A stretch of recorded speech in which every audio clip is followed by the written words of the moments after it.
In battle, I periodically detached myself mentally from the noises and the chaos. I found it useful to separate myself momentarily and to carefully think through what actions I needed to take to accomplish the mission. Major Dick Winters.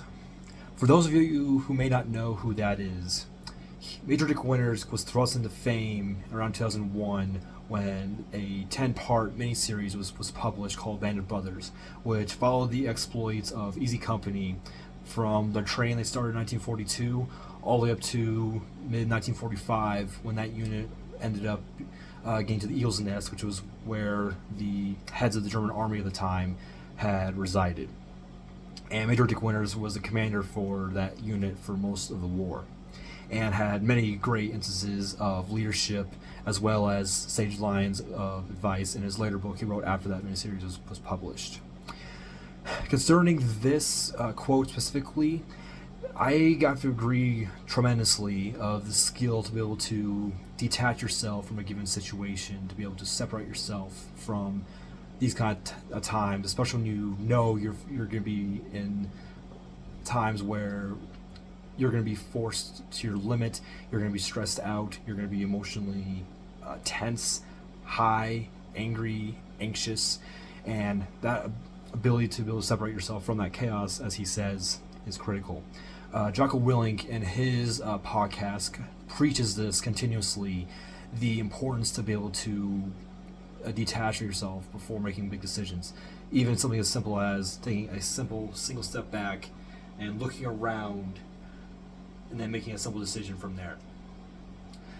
And I can attest this from a personal experience when a couple years ago, as a scoutmaster, I took several of my scouts and a brand new volunteer parent on a float trip down a river, and found myself in a situation where I had to separate myself to avoid the situation from getting much worse. So we were floating down this river, we were paddling in open canoes, when one of our group of two scouts got a little ahead, found themselves in some weak rapids, but still rapids nonetheless, and they got forced and pushed into a down tree, a strainer that was preventing them from going, and they could not get out. They were pressed against this down tree. And very quickly, the current flipped their entire canoe over, dumping them into the river, and for a few minutes there, they were clinging to that canoe, trying to pull off themselves.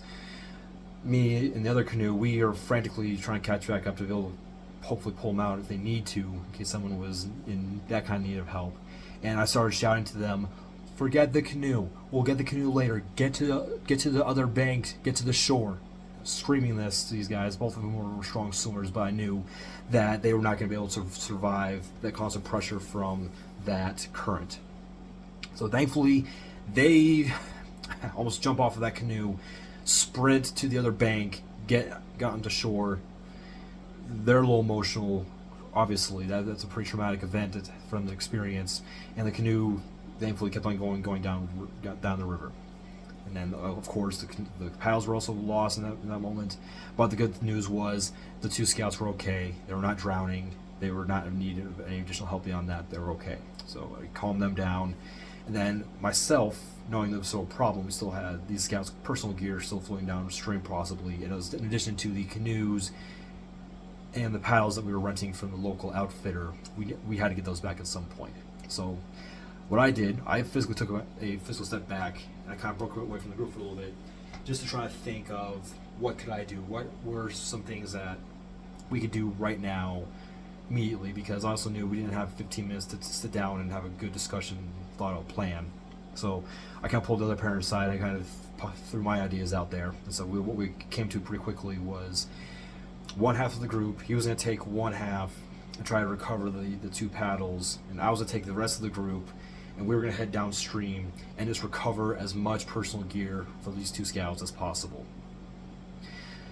So they got started trying to get those paddles that were kind of in sight but kind of far off the edge, and we headed downstream. And I want to say within 20 minutes we were able to locate the canoe as well as like a Camelback, a hydration pack of one of the scouts pretty quickly. So at that point, got to the shore, one of the banks was able to see the canoe, able to formulate a plan before the other group, half of our group, was able to join us and continue a plan from there. And funny enough, this whole canoe was kind of stuck on a log by the lanyard of a life straw that one of the scouts had in their pack. So thank goodness that that scout had that out. Otherwise, that canoe probably kept on going, and who knows how much longer we've been going downstream to try and find that canoe. And then once that volunteer was able to bring other scouts in, kind of sat down and discussed the plan as well. What we needed to do to get that canoe off that log, and so we came up with a plan. Since I was the better canoeer, I was in the back, he was in the front, and we were gonna like go upstream a little bit. I was doing my best to stabilize the canoe, keep it from going down further downstream. And thank goodness he was able to, with that kind of stabilization, he was able to pick up and pry the canoe off of that log, and with it swamped, pulled it into shore on the other side of the bank, while I had the scouts focused on making lunch.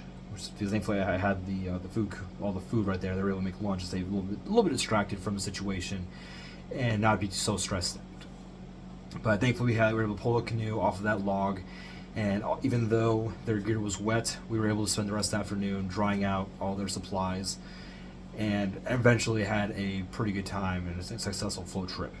All that to say that we all need to be able to recognize when we're in such a situation, be able to take a single step back, evaluate before trying to make that solution, come up with problem solving moves. So, subscribe for more quote breakdowns and analyses by myself.